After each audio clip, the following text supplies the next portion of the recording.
그 기존에 풀리지 못했던 수많은 비밀들, 우주의 시작과 블랙홀의 특이점뿐만 아니라 또 새로운 에너지원이나 또 정말 그 SF에서나 다뤄지던 반중력, 이건 이제 인터스텔라에 나오는 내용이죠. 아, 그렇죠. 또 이런 거 외에도 항성 간 이동에 대한 새로운 개념들이 등장할지도 모르죠. 안녕하십니까, 아제노드 오 작가입니다. 안녕하세요, 아제노드 2D입니다. 저번 시간에 그 양자중력 문제에 대해서 말씀해 주셨는데요. 그렇습니다. 오늘은 이 양자중력 문제에 도전하는 촉근 이론에 맞서는 또 다른 이론, 루프 양자중력 이론과 그에 대한 여러 이야기를 한번 해보도록 하겠습니다. 알겠습니다. 오늘도 좋아요와 구독 안 하신 분들은 구독 좀 부탁드리겠습니다. 예. 일단 그 전편에서 얘기했듯이 이 상대성 이론과 양자역학은 각자 이제 그 거시적 세계와 미시적 세계, 거기에서는 이제 각 세계를 잘 설명하지만 서로 상충되는 문제점이 있다고 했죠. 모순점이 있다고 말씀해 주셨죠. 그렇습니다. 특히 이 상대성 이론은 그 시공간을 연속적인 것으로 취급하면서 거시적인 세계를 잘 표현을 하지만 아주 작은 규모에서는 이제 무한대 같은 문제가 발생을 하고, 양자역학은 미시적인 세계 입자들을 잘 기술하지만 중력을 설명하지 못하고, 그리고 이제 중력제라는 것을 도입해야지만 아직 발견되지 않았고 또 재규격화에 문제가 있다고 했지요. 그래서 그 촉근 이론 같은 것이 저러한 문제를 해결하려고 등장한 거라고 말씀하셨죠. 그렇습니다. 촉근 이론은 저희가 예전에 여러 편에 걸쳐 다뤘는데, 핵심은 이제 전자의 크기가 0이나 점입자가 아니라 아주 짧은 그 1차원 끈으로 이루어져 있다는 겁니다. 이렇게 함으로써 그 0이 되었을 때 발생하는 이제 무한대 문제가 생기지 않고, 또한 이제 끈의 진동의 패턴으로 인해 다양한 입자와 중력을 포함한 이제 모든 힘을 만들어낸다는 것이 촉근 이론의 핵심이에요. 하지만 이 촉근 이론은 시공간이 11차원 이상이어야 한다는 전제를 두고 있습니다. 우리가 눈으로 보고 느끼는 세상은 3차원 공간에 1차원 시간인데 저런 11차원, 26차원 등이 직관적으로 와닿지 않지요. 그러니까 끈 이론은 수학과 기하학으로 저러한 다차원 세상을 기술하지만 너무나 많은 이론이 나와 있었고, 또 그것을 하나로 통일했다는 M 이론은 이 방정식의 해가 10의 500승계에 달한다고 하는데, 그 중에 하나가 우리 세상을 기술한다고 하면 이건 사실상 모르는 것과 마찬가지지요. 너무 방대하네요. 그렇습니다.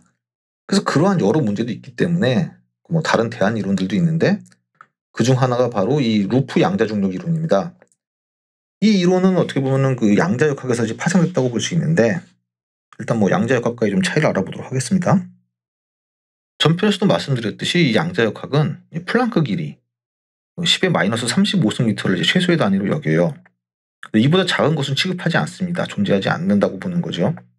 루프 양자중력 이론도 마찬가지입니다만 이 두 가지 이론은 좀 차이가 있는데, 일단 그 양자역학에서 말하는 불연 속성은 에너지와 입자의 상태 이거에 관련이 있어요.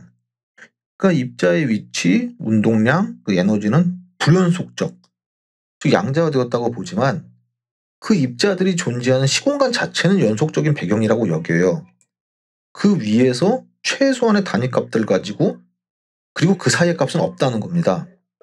하지만 상대성 이론에서는 시공간은 휘어지고 변형될 수 있는 구조로 여기는 반면, 양자역학에서는 시공간은 고정되어 있으며 휘어지거나 하는 것이 아닌 것으로 봐요.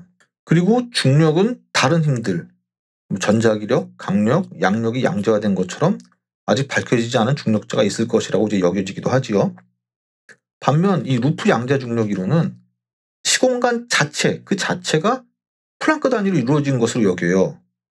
그래서 시공간의 구조를 연속적인 매끄러운 곡면으로 보는 것이 아니라 최소 단위의 미세한 시공간 조각들이 노드로 연결되어 있다는 이 스핀 네트워크로 정의를 합니다. 그러니까 우리가 사는 시공간이라는 것이 사실은 아주 작은 단위의 공간들이 서로 네트워크화되어 있다, 이 말씀이신가요? 그렇습니다.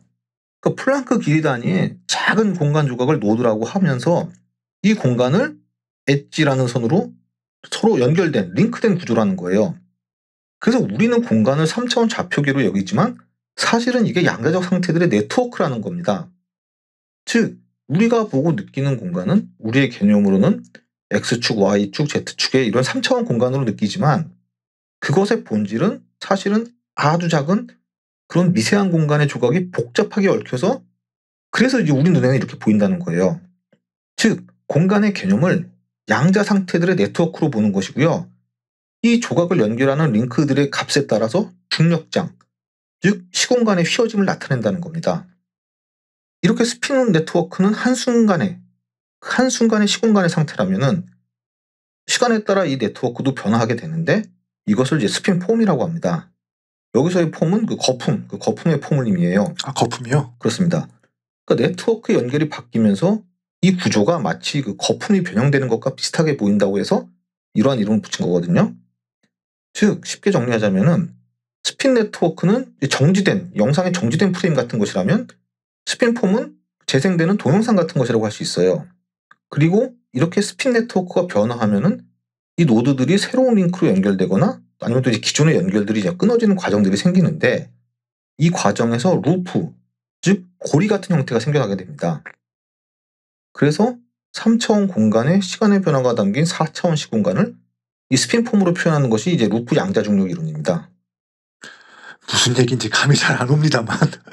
그러니까 우리가 사는 공간이라는 것은 사실은 양자의 최소 단위들의 네트워크고 그것이 시간에 따라 변화하면서 우리가 느끼는 시공간이다. 뭐 이거라는 겁니까? 그렇습니다. 아, 그렇다고 하면 이게 어떻게 양자 중력 문제를 해결한다는 거예요? 이 이론은 기존의 양자역학처럼 최소한의 물리량을 가지기 때문에 이 상대성 이론이 갖고 있는 미시 세계에서의 특이점 같은 무한대 문제는 발생하지 않아요. 즉 이 부분에서는 양자역학과 비슷한 방식으로 해결한다고 할 수 있죠.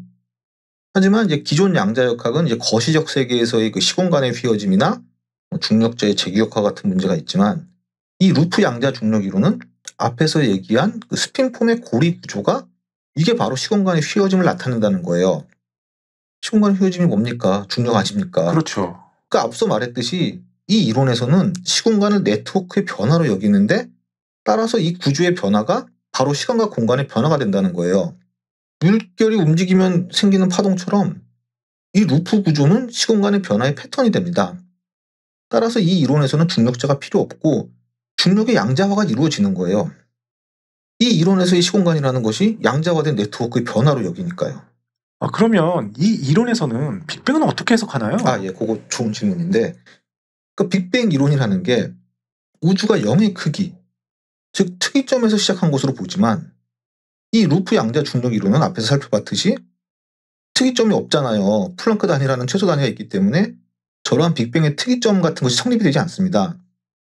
그렇기 때문에 이 이론에서는 빅뱅 대신 빅바운스를 주장을 합니다. 빅바운스요. 예, 특이점에서 시작한 것이 아니라 이전 우주가 수축한 뒤에 다시 또 팽창을 반복한다고 보지요. 다만 이제 우주가 다시 수축하는 이 빅크런치나 빅바운스는 저희도 여러 번 얘기했듯이 현재 그 암흑 에너지, 우주가 점점 더 빠르게 팽창한다는 이걸로 인해서 입지가 좀 줄어든 우주론이긴 하지만 또 암흑 에너지가 앞으로 어떻게 바뀔지 모르기 때문에 이제 완전히 사멸된 이론은 아니긴 하거든요. 암흑 에너지에 대해서 여러 가지 이론이 나오고 있잖아요. 그렇습니다. 얘기만 들으면 굉장히 만능 이론 같은데요. 그렇습니다. 그러니까 다른 방식으로 양자 중력 문제를 해결하는 그 촉근 이론처럼 11차원 같은 이런 숨겨진 차원이 필요 없이 이 루프 양자 중력 이론은 시공간 4차원으로 설명이 되고 또 촉근 이론처럼 수많은 방정식의 해 중에 하나가 우리 세상이라는 이런 것도 필요하지 않지요. 그런데 그 촉근 이론에 비하면 명성이나 입지가 작은 것 같긴 한데요. 저도 들어본 적이 거의 없는 것 같아서. 예, 맞습니다. 그거에 비하면 확실히 입지가 적은 건 맞지요. 그러니까 일단 촉근 이론은 그 표준 모형, 그 앞서 말했던 즉 우리 우주에는 그 4가지 힘이 존재를 하는데 전자기력, 강한 핵력, 약한 핵력, 그리고 중력. 이 중 그 중력을 제외한 3가지 힘을 이제 하나로 통합한 이론, 이게 표준 모형인데 촉근 이론은 이 표준 모형과 중력을 같이 설명합니다. 즉 진정한 모든 것의 이론을 지향을 하지요. 반면 이 루프 양자 중력 이론은 중력을 양자화하긴 하지만 표준 모형이 설명하는 이 전자기력, 강력, 양력을 포함하지 못해요. 그렇기 때문에 어떻게 보면은 그 모든 것의 이론이 되기에는 약간의 부족함은 있죠. 이 양자와 중력을 합치는 이걸 해결할 수 있을지 몰라도. 이유가 있군요. 그렇습니다. 그리고 이 루프 양자 중력 이론도 굉장히 복잡한 수학적 모델이 필요하고 이것도 끈이론 못지않게 실험적 검증이 어려워요. 어려움으로 따지면은 촉근 이론도 검증이 어려운 거는 마찬가지지만 그렇잖아요. 그렇습니다. 저기 그거 확인하려면은 그 태양계만한 입자 가속기가 필요하다는 건 유명한 얘기죠. 그래서 얘도 똑같이 어렵긴 합니다만 그렇지만 이게 수학적으로는 정말 매우 일관성이 뛰어나다고 해요. 촉근 이론이요. 그렇습니다. 그래서 이거는 정말 매우 아름다운 이론들이라고들 많이들 칭송을 하거든요. 물론 이제 또 반대로 저거는 이제 수학의 이론이지 뭐 물리학의 이론이 아니다라고 좀 뭐 비꼬는 사람들도 있지만, 이 촉근 이론도 뭐 여전히 앞에서 언급했던 문제들로 인해서 최근에는 그 초기 입지비의 위상이 좀 많이 약해진 편이긴 합니다. 그리고 이 촉근 이론과 이제 루프 양자중력 이론 이외에도 이제 이 루프 양자중력 이론과 좀 비슷한 그 인과적 동적 삼각 측량, 일명 그 CDT라는 이론이 있습니다. 따라하기도 힘드네요. 그렇습니다. 이름 굉장히 어려운데 이것도 굉장히 마이너하고, 그러니까 또 저희도 한번 예전에 언급했던 그런 또 홀로그래픽 원리학 같은 것도 있습니다만 정말 이제 아직은 참 마이너한 이론들이죠. 그러니까 사실 이제 검증이 어렵고 그 뭐 수학적 모델도 난해하기 때문에 그 유력하다는 촉근 이론마저도 정말 실제로 확인 여부는 요원하긴 합니다만, 그래도 양자중력 문제 해결은 이게 정말 과학자들의 꿈이기 때문에 아직도 많은 연구가 이루어지고 있습니다. 그 전편에서도 얘기 드렸지만 이것을 해결하는 새로운 이론이 등장을 하게 되면 그 기존에 풀리지 못했던 수많은 비밀들, 뭐 우주의 시작과 블랙홀의 특이점뿐만 아니라 또 뭐 새로운 에너지원이나 또 정말 그 SF에서나 다뤄지던 뭐 반중력, 이거는 이제 인터스텔라에 나오는 내용이죠. 아, 그렇죠. 그리고 이런 거 외에도 뭐 항성 간 이동에 대한 뭐 새로운 개념들이 등장할지도 모르죠. 뭐 아직은 정말 상상의 차원이긴 합니다만. 아, 언젠가 그런 날이 왔으면 좋겠습니다. 그렇습니다. 그리고 인류가 우주 최고의 문명으로 도약하는 날이 왔으면 좋겠습니다. 예. 알겠습니다. 오늘 말씀 잘 들었습니다. 오늘은 그 루프 양자중력 이론에 대해서 한번 알아봤습니다. 흥미로우셨다면 좋아요와 구독 좀 많이 부탁드리겠고요. 저희는 다음 시간에 더 좋은 영상으로 다시 찾아뵙겠습니다. 지금까지 아제너드였고요. 시청해주셔서 감사합니다. 감사합니다.